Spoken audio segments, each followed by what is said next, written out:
본 방송에서 제공하는 투자 정보는 투자 판단에 대한 조언입니다.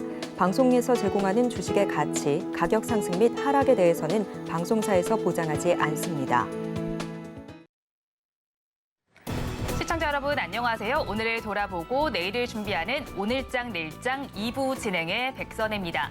장 마감까지 확실한 승부 전략과 내일장 주목할 섹터까지 제시해드리고 있습니다. 오늘도 저희 방송과 함께 하시면서 성공적인 투자 전략 가득 담아 가시기 바랍니다. 저희 방송은 유튜브를 통해서도 보실 수 있습니다. 유튜브 검색창에 서울경제TV라고 검색하시면 저희 방송과 함께 하실 수 있으니까요. 방송에 대한 의견이나 종목에 대한 궁금증 있으시면 유튜브 실시간 채팅창에 지금 바로 남겨주시기 바랍니다. 그러면 오늘장 내일장 2부 본격적으로 출발합니다.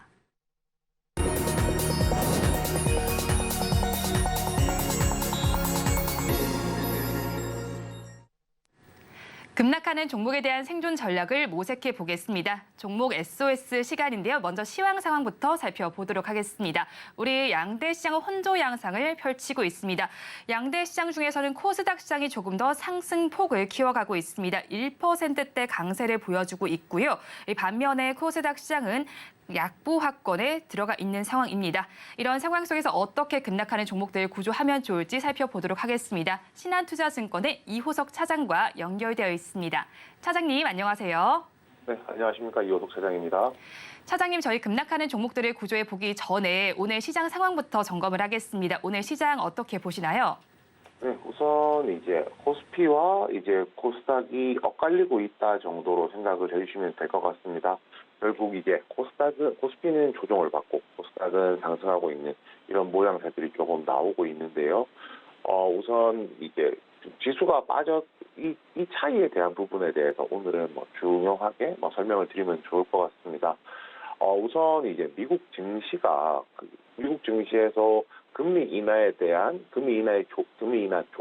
조기 인하에 대한 기대감들이 있었는데 이런 부분들이 조금 상쇄가 됐거든요. 가장 대표적인 내용은 12월 FOMC 내용에 대해서 파월 의장이 이야기를 하면서 지금 금리를 더 이상 인상하지 않는 요인에 대해서는 충분히 공감을 하고 있으나 금리를 조기에 낮춰야 되는지에 대해서는 아직까지 생각 중이다라는 코멘트들이었거든요.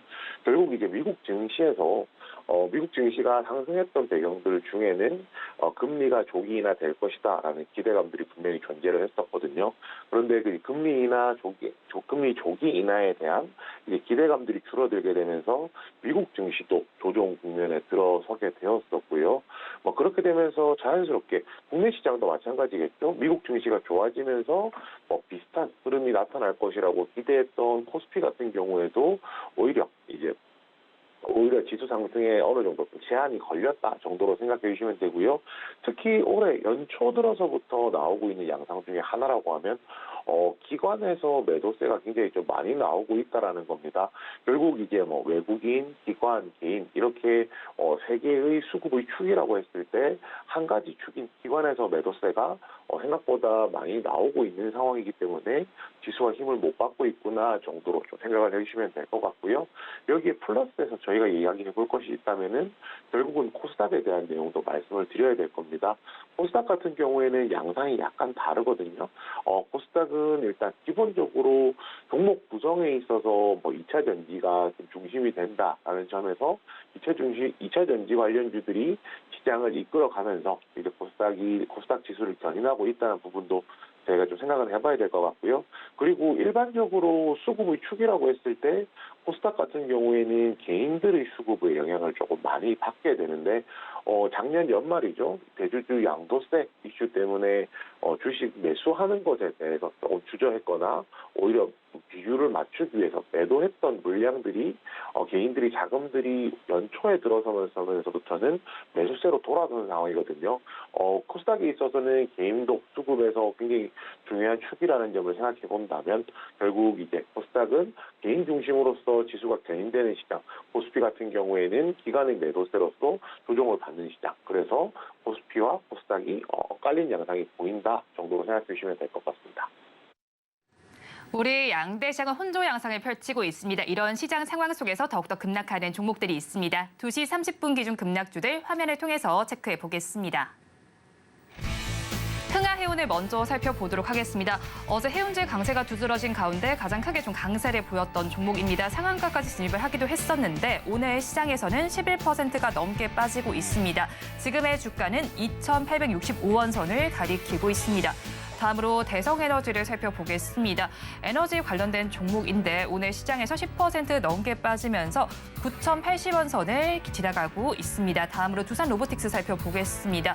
지난해 상장을 했던 로봇과 관련된 종목입니다. 6% 넘는 하락률을 보여주면서 10만 1,500원 선의 거래는 진행되고 있습니다. 다음으로 자율주행과 관련된 종목들 오늘 힘을 내지 못하고 있습니다. 텔레칩스 먼저 살펴보겠습니다. 4% 넘게 빠지면서 3만 1,000원 선의 거래가 되고 있고요. 마지막으로 칩스앤미디어 보겠습니다. 2%대 낙폭을 보여주면서요. 3만 3,800원 선에서 거래가 되고 있습니다. 급락하는 종목들 저와 함께 살펴보셨는데요. 이 종목들을 가지고 계신 분들이거나 또 다른 종목에 대한 궁금증이 있으시다면 유튜브 실시간 채팅창에 지금 바로 남겨주시기 바랍니다. 그러면 저희는 첫 종목부터 구조를 해보겠습니다. 대성에너지 구조해 보겠습니다. 어제 국제유가가 급등하면서 대성에너지가 급등 양상을 함께 보였습니다. 어제 상승 이후로 조정 구간에 진입한 것으로 보이는데 앞으로는 어떤 흐름이 예상되실까요?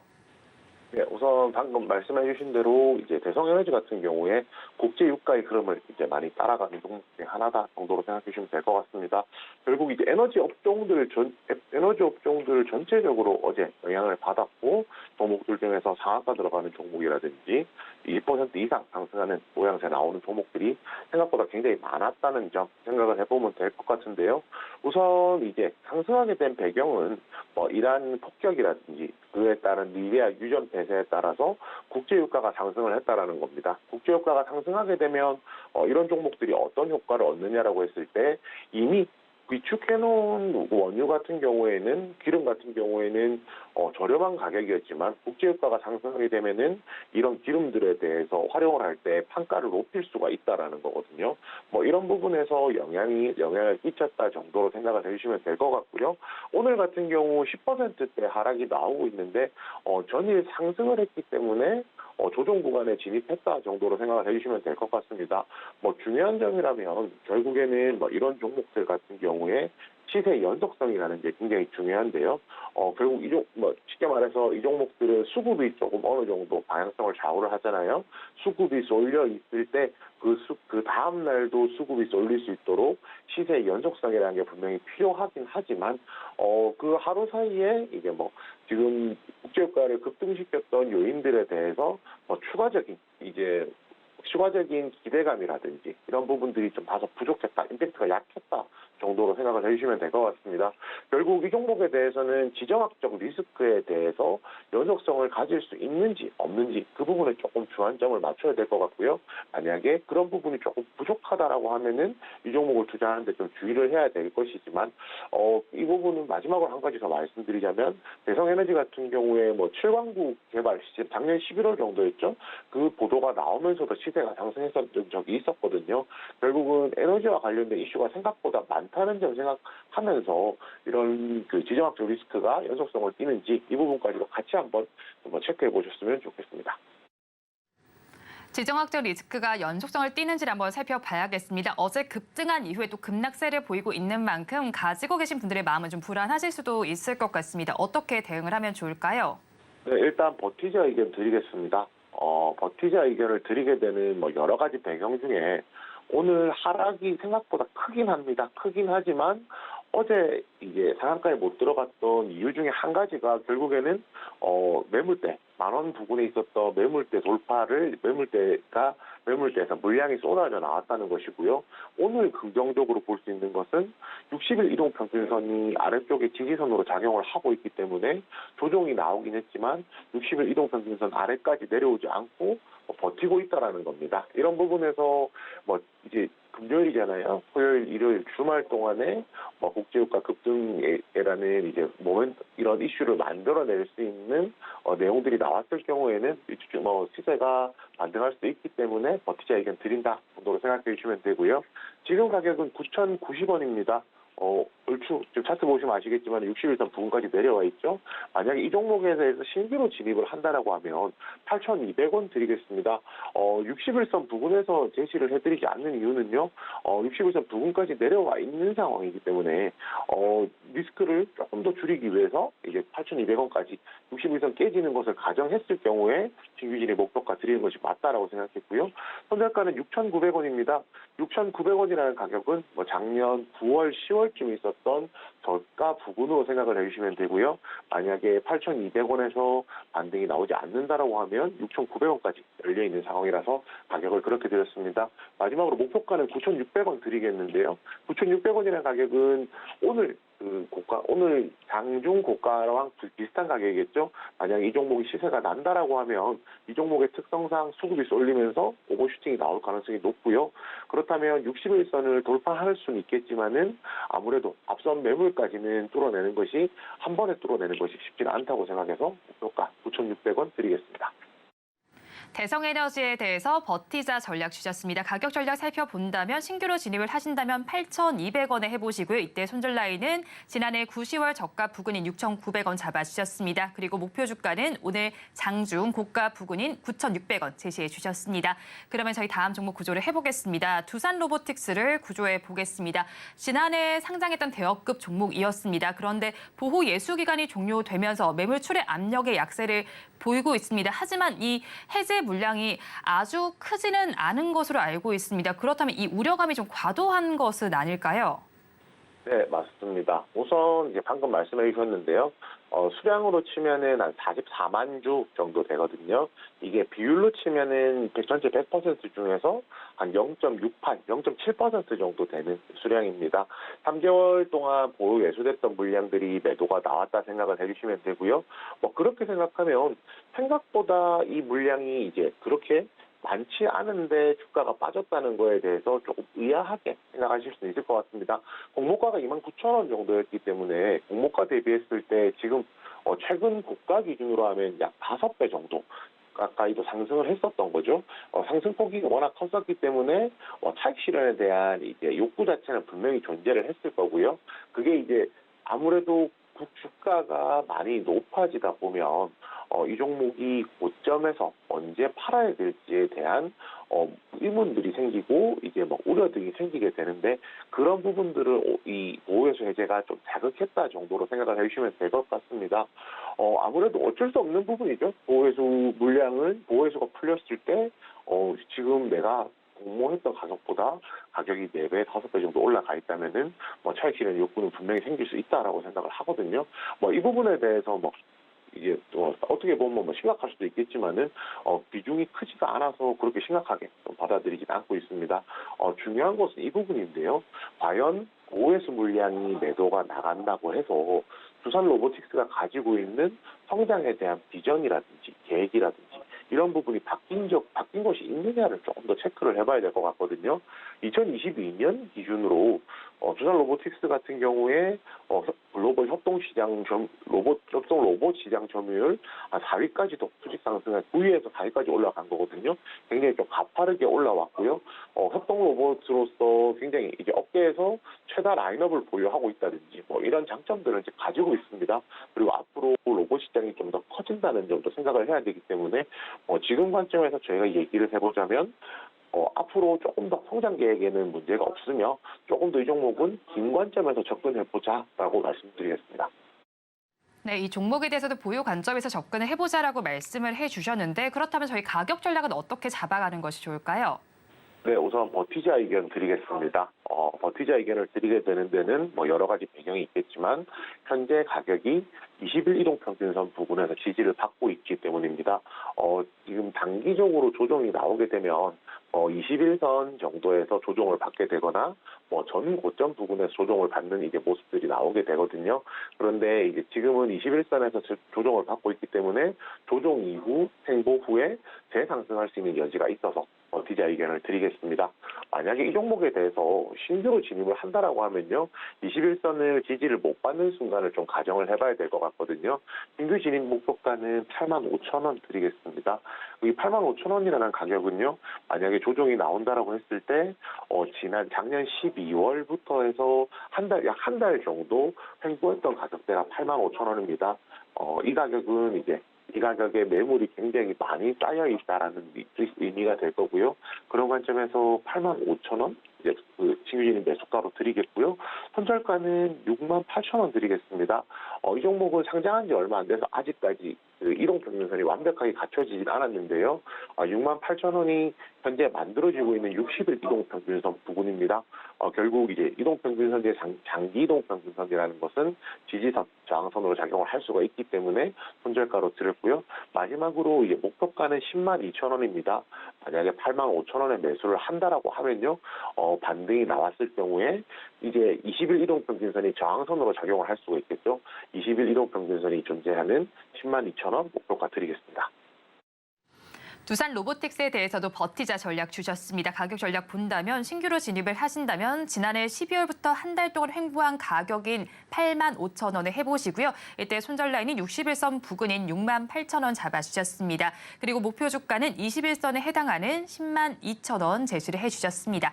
그러면 저희는 마지막 종목을 구조해 보도록 하겠습니다. 칩셋 미디어를 구조해 보겠습니다. 미국에 이어서 우리나라에서도 오토파일럿 기능이 장착된 테슬라 차량 전량에 대한 자발적인 시정 조치가 내려졌습니다. 이로 인해서 주가도 밀리고 있는 것으로 보이는데 호재성 요인은 또 없을까요? 네, 우선 이제 칩셋 미디어, 비디오 IP를 이제 반도체와 관련된 비디오 IP를 이제 라이선스를 가지고 있거든요. 무슨 말이냐면 저희가 이 종목을 자율주행 관련주로서 이야기를 굉장히 많이 하는 종목 중에 하나입니다. 자율주행이라는 것은 이제 차량 주변 상황들을 다 파악을 하고 있어야 되기 때문에 그만큼 정밀한 비디오 데이터가 필요하게 되고요. 칩셋 미디어 같은 경우에 그런 부분에 있어서 장점을 가지고 있는 기업이다. 그래서 보통 일반적으로 자율주행 관련주로서 시장에서 분류를 많이 했다라는 겁니다. 그러면 반대로 얘기를 하면 자율주행 관련주로 분류가 되어 있기 때문에 자율주행과 관련해서 불리한 이슈, 나쁜 이슈가 생긴다라고 하면 주가가 조정을 받을 수도 있다라는 거죠. 그리고 방금 앵커님께서 말씀해 주셨듯이 테슬라의 리콜이죠. 자율주행 관련된 이제 이슈로 인해서 리콜 결정이 내려지게 되면서 아무래도 상대적으로 칩셋 미디어의 주가가 조정될 수 있는 여지가 조금 생겼다라는 겁니다. 그런데 중요한 건 이겁니다. 칩셋 미디어 최근에 주가가 많이 상승한 것처럼 보이긴 하지만요. 결국 상승을 하고 조정이 나왔지만 지금 오늘 같은 경우만 하더라도 밑으로 크게 빠졌다가 생각보다 제법 많이 올라와 있는 상황이거든요. 이 말인즉슨 아래쪽으로 지지선이라는 것들이 되게 탄탄하다는 말입니다. 오히려 지지를 받고 있기 때문에 크게 문제가 안 된다라고 좀 생각을 하고 있고요. 여기에 이제 앵커님께서 질문하셨던 내용이죠. 새롭게 이제 성장하는 새로운 이제 가능성이 없냐라고 했을 때 올해 CES라든지 굉장히 핫한 키워드 중에 하나가 온 디바이스 AI가 될 겁니다. 결국 이제 온 디바이스 AI라는 것이 완성이 되려고 하고 상용화가 되려고 하면 반도체에 대한 수요 자체가 더 크게 늘어날 수밖에 없거든요. 앞서서 말씀드렸지만 이 회사는 비디오 IP를 전문으로 하고 있긴 하지만 반도체 설계라든지 이런 부분에 대해서 특화되어 있는 기업이기 때문에 오히려 반도체 업황이 긍정적으로 돌아간다는 거에 있어서는 칩셋 미디어가 분명히 수혜를 볼 수 있는 내용이 있다라는 점까지 같이 말씀드리겠습니다. 칩셋 미디어 좋지 못한 소식도 있지만 긍정적인 요소도 있는 것으로 보입니다. 그렇다면 가지고 계신 분들께서는 이 시점에서 어떻게 대응하는 것이 좋을까요? 네, 버티자 의견 드리겠습니다. 우선 오늘 아까도 설명을 드리긴 했었는데 이 종목이 조정을 오늘 크게 받았다가 윗꼬리를 달면서 대략 한 마이너스 1.5%대까지 낙폭을 줄여놓은 상태거든요. 그렇기 때문에 지금 이 종목이 지지를 확실하게 받고 있다는 부분에 대해서는 시청자분들께서도 지금 차트를 보시면은 아마 확인이 되실 겁니다. 이 종목 지금 현재 가격은 33,750원 정도 하고 있고요. 만약 이 종목에 대해서 신규로 진입을 한다라고 하면 이 종목이 오늘 보여주었던 탄탄한 지지선의 바닥 가격을 말씀드리려고 합니다. 그 가격은 바로 28,000원인데요. 28,000원은 지난 12월에 있었던 저점 가격, 저점 지지선 부근으로 생각을 해주시면 됩니다. 만약에 이 가격까지 조정이 나온다라고 하면 이 가격에서 이제 반등이 나올 가능성이 높기 때문에 28,000원에서 매수하는 것 충분히 좀 가능하다라고 좀 판단을 하고 있고요. 신규 진입했을 경우에 손절가는 24,000원으로 정했습니다. 이 종목 지금 최근에 상승을 했기 때문에 이동평균선 자체가 정배열되어 있는 상황이거든요. 위쪽부터 5일선, 21선, 61선, 121선 이렇게 이동평균선이 정배열이 되어 있는 상황인데요. 지금 28,000원 매수가부터 아래로 내려간다라고 하면 그 다음 지지선으로 삼아볼 곳이 61선. 가격으로는 24,000원 부근이 될 겁니다. 결국 이제 아무래도 이 종목 같은 경우에 24,000원 가격대를 기준으로 보면은 11월 중순에 시세가 나왔던 초입 가격 구간이라는 점까지 보았을 때 어느 정도 튼튼한 이게 지지선이 될 거라고 생각해서 이 가격 아래로 내려갈 경우 다시 반등할 때까지 시간이 많이 걸릴 수 있으니 24,000원 손절가로 드리겠고요. 마지막으로 이제 목표가는 이제 33,000원 드리겠습니다. 28,000원에 매수를 한다라고 하면 33,000원 지금 가격보다 살짝 낮은 가격처럼 보이실 거거든요. 그런데 최근 있었던 한 3거래일을 제외한다라고 하면은 지난 11월 고점, 12월 고점이 33,000원 정도에 형성이 되어 있었고요. 이 33,000원이 이제 33,000원 부분이 이 종목에 있어서는 최근에 매물이 많이 쌓여 있는 구간 중에 하나입니다. 만약에 시세가 나온다라고 했을 때 이 매물을 한 번에 뚫어내는 것이 어려울 수도 있고 당연히 이제 시세가 나온다라고 하면 차익 실현 혹은 이제 본전에서 이제 엑시트하려는 물량들이 나올 수가 있기 때문에 목표가 33,000원 제시해드리겠습니다. 칩셈 미디어에 대해서도 버티자 전략을 주셨고요. 가격 전략 살펴보면 신규로 진입을 하신다면 지난해 12월 저점 부근인 28,000원에 해보시고요. 이때 손절 라인은 61선에 해당하는 24,000원 잡아주셨습니다. 그리고 목표 주가는 지금 가격보다 조금 낮은 가격인 33,000원 제시해 주셨습니다. 지금까지 신한투자증권 이호석 차장과 함께했습니다. 오늘 연결도 고맙습니다. 네, 감사합니다.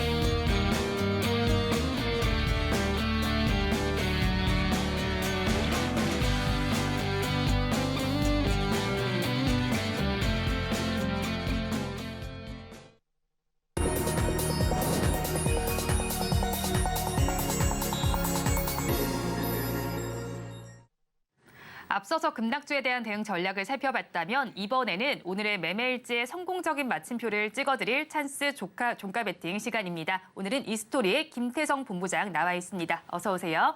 네, 안녕하세요.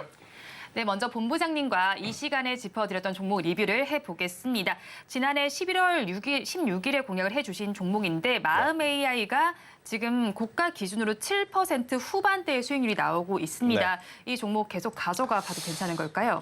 아마 이 종목을 좀 가지고 있으셨다면 굉장히 좀 답답하셨을 것 같아요. 왜냐하면 이제 11월 달, 12월 달 반도체 IT가 굉장히 빠르게 순환매를 보여주고 있는 가운데 AI 쪽, 특히나 이 소프트웨어 쪽에 대한 시장의 관심도가 많이 떨어졌었던 상황이었었거든요. 하지만 이제 오늘 대량 거래량을 동반한 어떠한 재료들이 좀 나오면서 상승 초입 구간에 저는 진입을 했다라고 생각이 듭니다. 그렇기 때문에 이 마음 AI 기준으로 봤을 때는 작년 8월 달에 기록했던 고점이라고 할 수 있는 4만 원대에 충분히 저는 넘겨볼 수 있지 않겠는가라는 의견 한번 드려보도록 하겠고요. 일단 오늘 이 AI 관련주들이 주목을 받는 부분은 결국 이제 CES 2024에서 이 AI 소프트웨어와 이 차량용 자율주행 모멘텀들이 이제 합쳐지는 그런 뉴스들이 좀 나왔기 때문이 아닌가라는 생각이 들고 있고요. 사실 이제 저도 의외인 것 같습니다. CES 2024를 앞두고 온디바이스 AI가 그래도 가장 핫하지 않았을까라고 생각을 했는데 먼저 이 마음 AI라든지 뭐 코난 테크놀로지와 같은 AI 소프트웨어 쪽이 조금 움직였었거든요. 일단 그렇다라는 것을 놓고 보면 일단 저는 CES 2024 전까지는 이쪽을 계속해서 좀 보시는 것이 어떨까라는 의견 한번 드려보도록 하겠고요. 변동성이 조금 취약하다라고 생각이 드는 시청자분들 같은 경우에는 지금 가격도 물론 좋지만 네. 이 CES 2024 이벤트가 지나가고 나서 저는 매수를 해도 괜찮지 않겠는가. 왜냐면 너도 알고 나도 알고 누구나 다 아는 이벤트가 있을 때는 그게 사실 세로 뉴스로 작용할 가능성이 높거든요. 그렇기 때문에 변동성을 보일 때, 하방 변동성을 보일 때 조금 불편하시고 불쾌하시다 하더라도 그때 한번 사보시는 것이 어떨까라는 의견 한번 드려보도록 하겠고요. 그래도 우리나라는 제조업의 좀 나라인 것 같습니다. 이 소프트웨어 쪽에는 그동안에 이제 좀 많이 관심이 없었지만 그래도 오랜만에 수급이 들어온 만큼 추가적인 상승 저는 노려볼 만하다라는 의견 드려보도록 하겠습니다. 네, 추가적인 상승 노려볼 만하다라고 정리를 해주셨고 CES 2024 전후로 한번 살펴보시면 좋겠는데 지난번에 오셨을 때 이 목표 주가를 네. 45,000원으로 제시를 그렇죠. 해주셨거든요. 이 목표 주가 그대로 가져가면 되나요? 아니면 좀 수정이 필요할까요? 아니요, 저는 그대로 가져가도 괜찮다 생각이 듭니다. 일단 그러니까 이미 다가왔죠. 이제 네. 올해가 이제 이미 시작을 했기 때문에 뭐 굉장히 많은 이야기들이 좀 나오겠습니다만 저는 AI 산업에 대해서는 여전히 좀 긍정적으로 봐야 될 것 같고 또 AI가 다른 산업과 맞물렸을 때 얼마나 파급 효과를 줄 수 있는지 우리가 작년에 AI 플러스 의료 진단 쪽에서 한번 확인을 했지 않습니까? 루닛, 뷰노, JLK 그리고 연말에는 AI 플러스 신약 개발 이쪽에서 우리가 한번 퍼포먼스를 봤기 때문에 저는 충분히 관련주로 이제 엮일 수 있는 종목분들은 기간은 좀 길어질 수는 있겠어요. 네. 하지만 이제 목표 가격을 조금씩 더 높여 보면서 대응을 해도 괜찮지 않겠는가라는 의견 드려보도록 하겠습니다. 목표 가격을 조금 더 올려보면서 대응할 수도 있겠다라고 정리를 해주셨는데 그럼 AI 관련주 중에서 마음 AI만 보면 되는 건가요? 일단은 그때 당시에 이제 제가 마음 AI를 좀 봤던 부분은 네. 뭐냐면 실질적으로 지금 플랫폼을 좀 가지고 있으면서 굉장히 빠르게 사업성을 좀 가지고 있는 기업이 어딜까라고 하다가 이제 찾은 기업이 이제 마음 AI거든요. 그러니까 지금 CES에서 모빌리티 이야기가 나올 때 그럼 그 모빌리티 플랫폼을 누가 구축할 것이냐? 그럼 당연히 뭐 가장 먼저 떠오르는 게 현대오토에버가 될 수도 있고 뭐 모트렉스와 같은 기업들이 좀 될 수는 있겠습니다만 지금 마음 AI가 가지고 있는 기술력을 바탕으로 봤을 때 저는 충분히 가능성도 높다라는 의견 드려보도록 하겠습니다. 네, 마음 AI의 가능성이 높다라고 정리를 해주셨습니다. 오늘도 장 마감까지 14분 정도가 남아 있습니다. 종가 베팅할 종목은 어떤 섹터에서 찾아볼까요? 이 기업 같은 경우에는 네. 뭐 여러 가지 지금 걸쳐 있어서 네. 딱히 어떻게 한 섹터를 좀 고르기가 애매하긴 하더라고요. 문어발인가요? 그렇죠. 네. 문어발 네. 시기긴 한데 반도체 쪽 사업도 좀 하고 있으면서 2차 전지 쪽에 이제 엮인 그러다 보니까 오늘 사실 반도체는 상대적으로 조금 쉬어가고 있고 2차 전지가 강하잖아요. 네. 또 오늘은 2차 전지에 편승을 하더라고요. 며칠 전에는 반도체 편승을 해서 오르더니 네. 오늘은 또 2차 전지에 편승을 하면서 지금 오르는 상황이라서 한 섹터를 딱 구별짓기는 조금 어렵지만 제가 이제 최근이라고 하면 당연히 이제 연초 들어오면서 가장 눈여겨보는 쪽은 뭐냐면 수급의 연속성이 나오고 있는 기업. 네. 그리고 그 기업들 중에 주가의 위치가 낮은 기업 위주로 지금 보고 있거든요. 그래서 저는 오늘 여러분들께 말씀드리는 기업을 일단 섹터 기준으로 말씀을 굳이 드리자면 네. ESS 에너지 저장 장치와 네. 좀 연관이 있는 제조업, 그러니까 2차 전지 관련주라고 네. 좀 보시면 될 것 같긴 합니다. ESS, 뭐 제조업, 2차 전지 그렇죠. 관련주인데 그럼 최근에 그쪽 부분의 수급은 좀 어떻게 나타나고 있나요? 사실 전반적으로 지금 이 2차 전지에 대해서 많은 이야기들이 좀 오고 가고 있죠. 그러니까 뭐 당연히 2차 전지 산업 전체적으로 좀 살아나야 ESS 에너지 저장 장치도 같이 이제 움직이는 모습을 좀 보일 텐데 지금 2차 전지 같은 경우에는 물론 오늘은 가장 강합니다. 네. 하지만 오늘을 제외하고 며칠 동안 있었던 일들을 좀 이야기를 해보면 여전히 리튬 가격의 회복이 빨리 나와줘야 되고 그리고 전방 수요에 대한 부분에 대해서 각기 다른 이야기들을 좀 하고 있죠. 한쪽은 수요가 부진하는 것이다. 한쪽은 아니다. 속도가 조금 늦춰질 뿐이지 성장성에는 전혀 문제 없다. 이렇게 좀 나눠지고 있는데 저도 후자의 입장이기 때문에 약간 속도의 문제, 시기의 문제일 뿐이지 2차 전지 같은 경우에는 충분히 지금보다 훨씬 더 높은 성장성을 좀 기록할 수 있지 않겠는가라는 생각이 들고 있고 대신에 이제 산업이 좋고 나쁘고와 주가를 사고 파는 것은 네. 별개의 이야기지 않습니까? 그런 관점에서 보면 지금 당장 우리 계좌에, 내 계좌에 좀 수혜를 줄 수 있는 종목은 다른 것보다도 수급이 조금 탄탄하게 들어오는 기업이 아닐까라는 의견을 한번 들어보면서 최근에 이 부품주들이 돌아가면서 지금 순환매를 나타내고 있어요. 네. 일단 여러분들이 좀 잘 생각해 보셔야 될 게 반도체가 지난해 4분기에 엄청나게 빠르게 순환매가 돌았죠. HBM, 온디바이스 AI, CXL, PIM, 그리고 제약바이오도 마찬가지입니다. 비만 당뇨부터 시작해서 네. 작년 연말에는 ADC 링크를 비롯한 이 플랫폼 기업들이 강했고 연초 되니까 치매 알츠하이머 쪽이 강했단 말이에요. 지금 2차 전지도 엄청나게 지금 빠르게 순환매가 돌고 있습니다. 오늘만 하더라도 장 초반에는 전고체가 강했어요. 그런데 전고체 관련주들 지금 다 윗골이 달려있고 양극재 관련 기업들이 오히려 장 중후반부에서 갑자기 상승 탄력 붙으면서 지금 올라와 있는 상황이기 때문에 네. 섹터의 순환매를 이제 고려해 본다라고 하면 이제부터는 에너지 저장 장치 관련한 부품 쪽도 우리가 한 번쯤은 좀 봐야 될 때가 아닌가라는 의견 한번 드려보도록 하겠고요.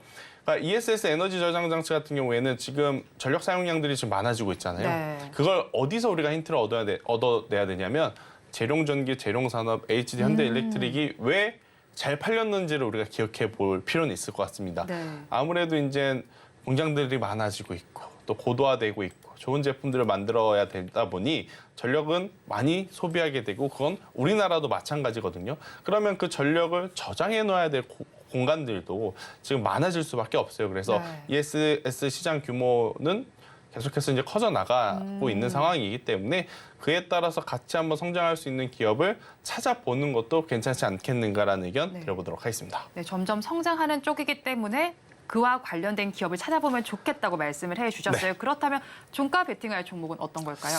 서진 시스템이라는 기업을 가지고 나왔는데요. 아마 주식을 제법 오래 하신 분들은 그거 5G 관련주인데? 라고 하실 수는 있습니다. 왜냐하면 이제 그동안에는 이 통신 부품 관련주로 좀 분류가 되면서 5G 관련 섹터가 움직일 때 좀 같이 움직였는데 이 기업이 무엇을 하는 기업이냐 이제 간략하게 설명을 드려보면 알루미늄을 녹여요. 고열로 녹입니다. 그리고 나서 우리가 원하는 부품의 형태의 틀에 그 알루미늄 녹인 것을 넣고 압력을 가해줘요. 그게 이제 알루미늄 다이캐스팅이라는 공정인데 그걸 통해서 방금 말씀드렸던 이 5G 통신 부품도 만들기도 하고 자동차 부품을 만들기도 하며 반도체 부품도 생산을 하고 있고 네. 또 2차 전지의 ESS 에너지 저장 장치의 이 케이스도 네. 지금 만들고 있는 기업이다라고 좀 보시면 될 것 같아요. 그러니까 뭐 딱히 어느 한쪽에서 엄청나게 두각을 드러내는 기업이라기보단 네. 코에 걸면 코골이가 될 수 있고 귀에 걸면 귀걸이가 될 수 있는 기업이 아닐까라는 의견 한번 드려보도록 하겠고요. 그러니까 알루미늄이라고 하는 원자재를 녹여서 이제 이 제품을 생산을 하는 기업이다 보니까 아무래도 이제 이러한 부품들은 글로벌 전방 기업들의 투자가 공격적으로 좀 지속 이어져야 되거든요. 그래야 당연히 거기에 들어가는 부품의 수요도 많아지니까. 그런데 여러분들도 아시다시피 반도체 쪽 산업 그리고 5G 산업 자체가 작년과 재작년, 그러니까 네. 지금 말고 작년과 재작년으로 한번 돌아가서 생각을 해보면 거의 투심 자체가 최악의 구간이었거든요. 그러니까 당연히 그때 실적이 안 좋을 수밖에 없고 그때 실적이 안 좋았던 것은 당연히 주가에 반영이 될 수밖에 없다라고 좀 보시면 될 것 같은데 원자재 가격도 러시아 우크라이나 전쟁이 터지고 나서 엄청나게 또 급변동을 했습니다. 그러다 보니까 서진 시스템에게는 좋은 일이 하나도 없었으나 일단 그러한 힘든 시기를 지나와서 지금 와서 보니까 어떻죠? 반도체 다시 살아나고 있죠. 5G는 아니지만 6G 이야기 나오면서 또 통신 부품주들 다시 한번 수급 돌아오고 있죠. 여전히 유일하게 계속 성장성을 나타냈던 2차 전지 ESS 에너지 쪽은 성장을 하고 있고 원자재까지 하향 안정화가 되었으니 이 영업 마진율에 대한 회복 기대감이 저는 그 어느 때보다도 중요하지 않겠는가라는 의견을 한번 들어보도록 하겠고요. 그리고 이제 서진 시스템을 제가 이야기를 하기 전에 섹터 이야기를 할 때 네. 수급 이야기를 한번 드렸잖아요. 네. 제가 지금 이 서진 시스템의 수급을 화면에 좀 띄워놨는데 네. 제가 지금 보는 것은 최근에 보는 것은 딱 두 가지입니다. 외국인의 수급이 많은 기업이든지 기관의 수급이 많다면 주체가 연기금이나 투신이어야 된다라는 생각이 들어요. 왜냐하면 작년 11월 달부터 12월 달까지 시장을 이끌어왔던 수급의 주체가 금융투자였습니다. 제가 아마 이 부분은 계속 강조드렸기 때문에 많이 아실 것 같은데 금융투자는 굉장히 성향이 빠른 매매를 선호해요. 11월 달, 12월 달 현물에서 파생시장에서 금투가 가지고 있던 물량을 만약 매도 물량으로 지금 어제 오늘처럼 출회가 되었을 때 받쳐줄 만한 주체가 없다라고 하면 꺾일 수밖에 없거든요.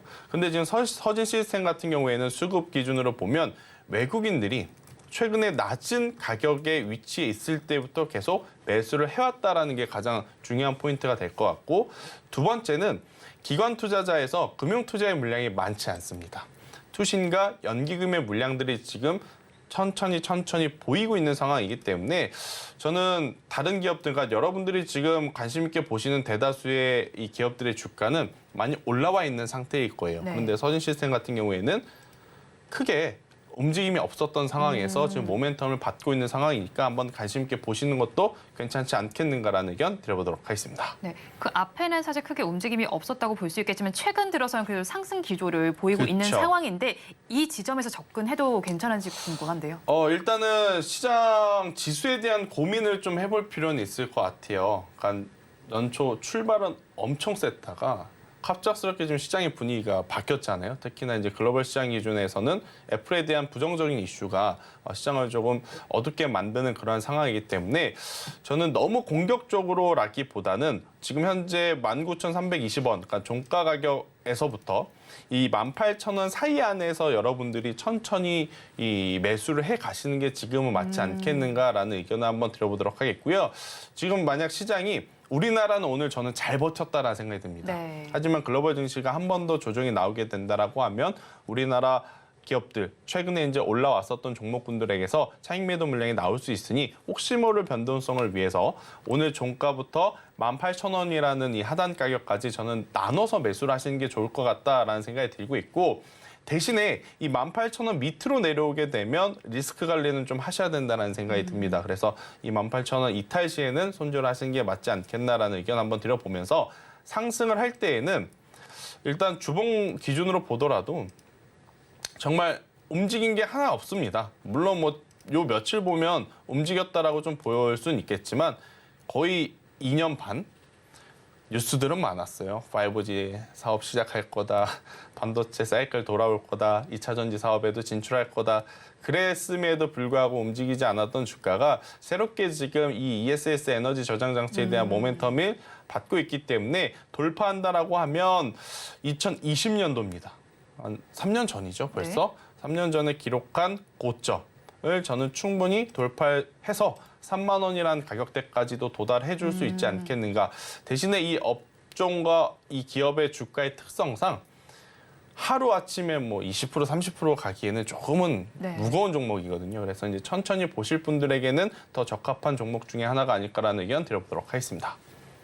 종가 베팅할 종목으로 서진 시스템 짚어주셨습니다. 그럼 마감 동시효과 구간 우리 시장 어떤 분위기 보이고 있는지 살펴보도록 하겠습니다.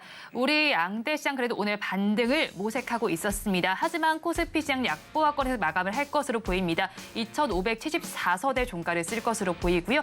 이어서 코스닥 시장의 분위기 살펴보겠습니다.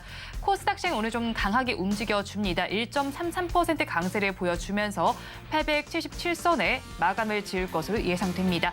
이어서 수급 양상도 체크를 해보도록 하겠습니다. 코스피 시장을 먼저 살펴보겠습니다. 코스피 시장에서는 여전히 외국인과 기관이 물량을 덜어내고 있습니다. 외국인은 885억 원, 기관은 5천억 원 넘게 덜어내고 있는데요. 기관 투자자들 오늘까지 3거래일 연속 매도세 보입니다. 반면에 개인 투자자들은 오늘까지 3거래일 연속 매수로 6,300억 원 사고 있습니다. 이어서 코스닥 시장으로 넘어가서 살펴보겠습니다. 코스닥 시장에서는 외국인과 기관이 쌍끌이 매수를 해주고 있는 가운데 개인 투자자들만이 2천억 원 넘게 덜어내고 있습니다. 오늘 시장 상황 본부장님께서는 어떻게 보셨나요? 네, 일단 코스피는 금융투자의 수급이 조금은 어지럽게 했다. 대신에 상대적으로 코스닥 증시는 정말 오랜만에 반등세가 강하게 나왔다라고 좀 보시면 될 것 같은데 제가 이제 계속해서 지금 금토에 대한 이야기를 네. 드리고 있지 않습니까? 일단 코스피 수급을 한번 놓고 볼게요. 일단 코스피 수급 화면을 보면 이 기관 물량 전체가 거의 다 금융투자의 물량이었습니다. 그리고 나서 수요일부터 수요일, 목요일, 금요일 매도 물량의 다수도 역시나 금투의 물량입니다. 그런데 이것을 연기금이라든지 투신이 받쳐주지 못하다 보니까 당연히 코스피는 약세의 모습을 보일 수밖에 없고 반대로 코스닥을 한번 가서 볼게요. 코스닥 같은 경우에는 금융투자의 매도 물량이 나올 때마다 누가 받쳐주고 있죠? 연기금이 쭉 받쳐주고 있기 때문에 상대적으로 지금 코스닥 증시에 조금 더 우호적인 모습들이 나타나고 있다라고 좀 보시면 될 것 같고요. 이유가 어찌되었든 간에 2차 전지 안에서의 수급이 조금은 살아있음을 오늘 한 번 더 느꼈던 하루가 아니었나 생각이 듭니다. 특히나 에코프로 BM 같은 경우에 여기서 한 번 더 밀리게 된다면 또 이제 굉장히 안 좋을 수 있는 위치까지 밀릴 수도 있었으나 반등이 나와줘야 할 때 좋은 반등이 나왔다라고 좀 보시면 될 것 같고 대신에 이제 한 가지 걱정은 주도 업종에 대한 강세, 그러니까 네. 우리가 기대했던 주도주들의 강세가 연초 탁 들어오면서 희한하게 좀 꺾인 모습을 좀 봤기 때문에 이 주도주들의 수급과 주가의 방향성을 한 번 더 확인을 하면서 조금은 조심조심 하셔야 되지 않을까라는 의견 드려보도록 하겠습니다. 우리 양대시 혼조 양상을 펼치고 있는 가운데 코스닥 시장의 수급 양상이 조금 더 긍정적으로 나타나고 있다고 정리를 해주셨습니다. 양대시장의 시가총액 상위 종목 분위기 이어서 살펴본다면 코스피 시장에서는 하락세가 조금 더 우세한 상황입니다. 마감 동시효과 구간 함께 하셨습니다.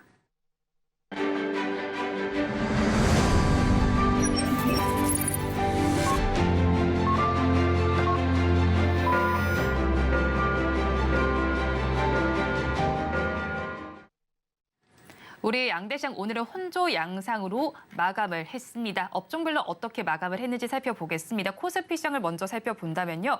하락한 업종이 두드러지고 있습니다. 상승불을 켠 업종이 3가지 업종에 불과합니다. 철강금속 업종이 가장 큰 상승률을 보여줬는데요. 1.45%의 강세로 마감을 했고요. 그 다음으로는 운수창고 업종이 좋았습니다. 그 다음에 있는 업종이 의료정밀 업종인데 두 업종 모두는 강보합권에 들면서 마감을 했습니다. 다음으로 코스닥 시장으로 넘어가겠습니다. 코스닥 시장에서는 그래도 코스피 시장보다 다른 분위기가 나타나고 있습니다. 상승하는 업종이 조금 더 우세하면서 마감이 됐는데요. 일반 전기전자 업종이 가장 좋았습니다.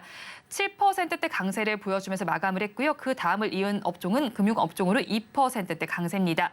3위를 차지한 업종이 소프트웨어 업종인데 역시나 2%대 강세 흐름을 보였습니다. 오늘 시장 이제 마무리가 됐는데 또 다음 주 장에 대한 전략을 짜봐야겠습니다. 오늘 장 내일 장 전문가님들께 질문을 드려봤습니다. 화면으로 확인해 보시죠. 연초에 흔들리고 있는 우리 증시는 혼조 양상으로 오늘 시장을 마무리했습니다. 그렇다면 다음 주에는 어떤 전략을 짜 가야 할지 질문을 드려봤는데요. 먼저 헤르메스 스탁의 하창환 본부장님께서는 변압기와 색조 OEM 등 실적주 중심의 공략이 필요하다라고 정리를 해주셨고요. 다음으로 한치호 정치경제평론가님께서는 반도체와 방산, 바이오, 2024년의 증시 키워드를 주목해 보자고 말씀해 주셨습니다. 마지막으로 신한투자증권의 이호석 차장님께서는 CES 2024 등 대형 이벤트를 주목해 보자라고 정리를 해주셨는데 이에 대해서 본부장님 의견 어떠실까요? 일단 뭐 다 좋은 이야기들을 하셨기 네. 때문에 여기 이제 한 가지 제가 이제 조금 더 추가를 드려볼 부분은 2차 전지 섹터에 들어온 수급의 연속성이 저는 조금은 더 이어져야 그래도 그 안에서 이제 순환매를 통한 트레이딩은 가능한 상황이 만들어지지 않겠는가라는 의견 한번 드려보도록 하겠고요. 빠질 때 빠지더라도 수급이 좀 많이 들어와야 만약 2차 전지에서 빠져도 다른 쪽으로 또 옮겨갈 수 있는 기회는 만들어지거든요. 네. 그런데 이제 회복하나 올라가나라는 분위기만 풍겼다가 주저앉아 버리면 투심이 더 안 좋아질 수 있기 때문에 그러한 부분을 조금은 더 염두를 해둬야 된다는 의견 한번 드려보면서 미국의 애플이 지금 불편합니다. 네. 일단 바클레이는 사실 작년 한 해 내내 부정적으로 이야기했던 리서치고가 이기 때문에 그렇게 이제 불편하진 않는데 바클레이뿐만 아니라 이제 다른 곳에서도 지금 애플에 대해서 약간은 부정적인 지금 코멘트가 나오고 있기에 저는 추가적으로 조정이 한 번 더 나오게 된다라고 하면 이게 오히려 반도체 IT라든지 전기전자 전반적으로 또 투매가 나올 또 트리거가 될 가능성도 높다 생각이 들어요. 그래서 이제 글로벌 증시의 기술적인 반등이 오늘 한 번 더 나와줄 수 있는지 여부를 한번 꼭 보시면 될 것 같고요. 제가 이제 지난주에 이런 이야기를 드렸죠.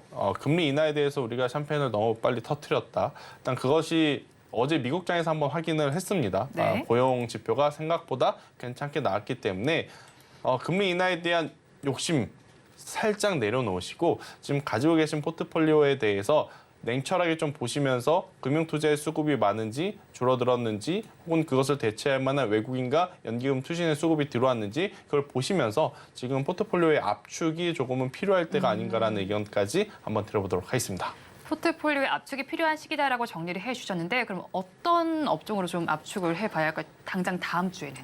일단 다음 네. 주는 뭐가 있냐면 CS2024가 네. 있습니다. 그래서 이제 관련주들을 이제는 조금씩 놓아줘야 될 때, 그러니까 사야 될 때가 아니라 놓아줘야 될 때가 아닌가라는 생각이 들어서 만약 여러분들이 가지고 있는 CES 관련주들, 온디바이스 A라든지 CSL 관련주들이 올라갔는데 올라감에 있어서 수급의 주체가 너무 개인만 있다? 그럼 그 종목군들은 이제는 조금은 피하셔야 될 때가 아닌가라는 생각이 들어서 저는 반도체 IT를 이제 집중을 해야 될 때다. 비중을 좀 줄여보면서 이제 집중을 해야 될 때다라는 의견 들어보도록 하겠습니다. 네, 또 이제는 방위 산업과 관련된 쪽도 봐야 하지 않을까 하는 네. 생각도 듭니다. 지금 연평도에서 북한의 도발과 관련된 이슈도 나와 있고요. 네. 또 외국에서는 이스라엘 전쟁이 계속해서 좀 심화되고 있지 않은가 싶습니다. 그래서 오늘 방위 산업과 관련된 종목들 중에서는 빅텍이 좀 주도주 역할을 해준 것 같아요. 네. 시세의 연속성을 다음 주에도 이어갈 수가 있을까요? 뭐 매년 네. 하는 거 또 하기 시작한 겁니다. 그러니까 오늘 사실은 이제 위에서 뭔가 액션이 있었던 건 아니고 이제 우리나라가 이제 군사협정 파기 이후에 첫 번째로 이제 훈련을 했기 때문에 아마 바로 내일은 아니더라도 주말이라든지 또 빠른 시일 내에 저기서 이제 또 안 좋은 이야기를 할 가능성이 네. 높기 때문에 저는 충분히 더 올라갈 가능성은 높다. 대신에 테마적으로 볼 기업과 네. 중장기 투자를 해야 될 기준은 확실하게 좀 세우셔야 돼요. 테마적으로 볼 건 빅텍, 퍼스텍, 스페코 이런 중소형주 쪽을 보시는 게 맞을 것 같고 네. 기존에 여러분들이 알고 계셨던 방산주, 한국항공우주, 하나시스템, 현대로템 이런 기업들은 그런 이슈가 아니라 해외 모멘텀이 계속 살아있는지 아니면 조금 중지가 되는지 연기가 되는지 그 부분을 보시면서 비중 조절을 하시는 게 맞지 않나라는 생각이 들고 있고 너무 방산만 보지 마시고 네. 어제 그제 시장에서 힌트를 줬잖아요. 방산 플러스 우주 항공까지 겹쳐 있는 쪽을 보신다라고 하면 짧게보다는 길게 봤었을 때, 그러니까 뭐 3개월에서 6개월 정도 봤었을 때 굉장히 또 좋은 성과가 있을 수 있지 않겠는가라는 의견 들어보도록 하겠습니다. 네, 일단 테마주와 아닌 것을 구분해서 투자 전략을 짜보자라는 의견을 제시해 주셨고 방산과 더불어서 우주 항공까지를 한번 살펴보자라는 의견이셨습니다. 그런데 1월인 만큼 1월 효과를 기대하시는 분들이 많으실 거란 말이죠. 네. 그런데 첫날은 좋았습니다. 하지만 연이틀 하락하더니 오늘도 코스닥 시장을 중심으로 조금 더 상승폭이 더 크게 나타났습니다. 그러면 오히려 코스닥 시장이 형보다 낮고 1월 효과를 주도하는 쪽이 될 수 있을까요? 근데 이게 어떤 종목을 가지고 있느냐에 따라서 수요일, 목요일, 금요일 이 3일 동안의 시장 흐름에 따라서 난 괜찮은데? 이렇게 보시는 분 너무 힘들다. 무슨 1월 효과냐? 1월 시장 좋다면서 이거 나 주식하지 말아야 되는 거 아니냐라고 또 생각하실 분들이 있을 정도로 굉장히 이제 극명할 수밖에 없는 상황인 것 같아요. 그러니까 만약 이 비중이 반도체를 많이 가지고 있으셨던 분들이라면 지금 불편할 수밖에 없거든요. 근데 오히려 12월 달에 소외됐지만 제약바이오를 꾸준히 담으신 분들은 정말 지금 편할 겁니다. 네, 그럴 정도로 지금 종목별로의 이제 이 각계전투 현상이 나타나고 있기 때문에 일단은 1월 효과를 섹터 전체로 기대를 하기보다는 네. 뉴스가 좀 살아있는 쪽부터 저는 집중을 하시는 게 맞다라고 생각이 들고 있고 타이밍을 놓치셨다면 저는 빠르게 대응을 하고 다음 기회를 위한 스텝을 지금은 미리미리 밟아 놓으셔야 된다. 이거 나중에 매도할 걸, 미리 팔 걸, 손절할 걸 그러면 늦을 수밖에 없는 시장이 되는 것 같아요. 아무래도 이제 올해는 우리나라도 미국도 굉장히 많은 이벤트들이 지금 줄지어 있기 때문에 거기에 이제 대응하기 위해서는 타이밍을 놓쳤다면 놓아줄 줄 아는 것도 올해는 꼭 필요하지 않겠는가라는 의견 드려보도록 하겠습니다. 뉴스가 살아있는 쪽에 집중하자라고 정리를 해주셨습니다. 지금까지 이스토리의 김태성 본부장과 함께했습니다. 오늘 말씀 고맙습니다. 오늘장 내일장 2부에서 전해드린 내용도 정리해서 보여드리겠습니다. 화면으로 확인해 보시죠. 오늘장 내일장 2부의 핵심입니다. 오늘 종목 SOS 시간에는 대성에너지와 두산 로보틱스, 칩셋미디어를 구조해 드렸습니다. 세 종목 모두에는 버티자 의견을 주셨고요. 교정 시에는 매수를 해봐도 좋겠다는 의견까지 덧붙여 주셨습니다. 또 오늘 종가 베팅할 종목은 서진시스템 짚어주셨습니다. ESS 시장이 확대되고 있습니다. 그런 만큼 실적 개선이 기대된다라고 정리를 해주셨고요. 다음 주에 시장 승부수는 2차 전지 잡아주셨습니다. 본 방송에서 제공하는 정보는 투자 판단에 대한 조언일 뿐 해당 주식의 가치와 수익률을 보장하지는 않습니다. 아울러 서울경제TV와 서울경제신문은 당사의 브랜드입니다. 최근 당사를 사측하는 피해 사례가 늘어나는 만큼 각별히 주의해 주시기 바랍니다. 오늘장 내일장 2부에서 준비한 순서는 여기까지입니다. 주말 잘 보내시고요. 저희는 다음 주 월요일 이 시간에 다시 찾아뵙겠습니다. 오늘도 함께해 주신 여러분 고맙습니다.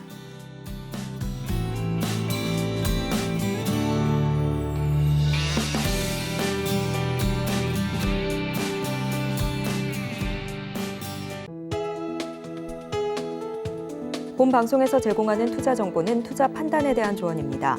방송에서 제공하는 주식의 가치, 가격 상승 및 하락에 대해서는 방송사에서 보장하지 않습니다.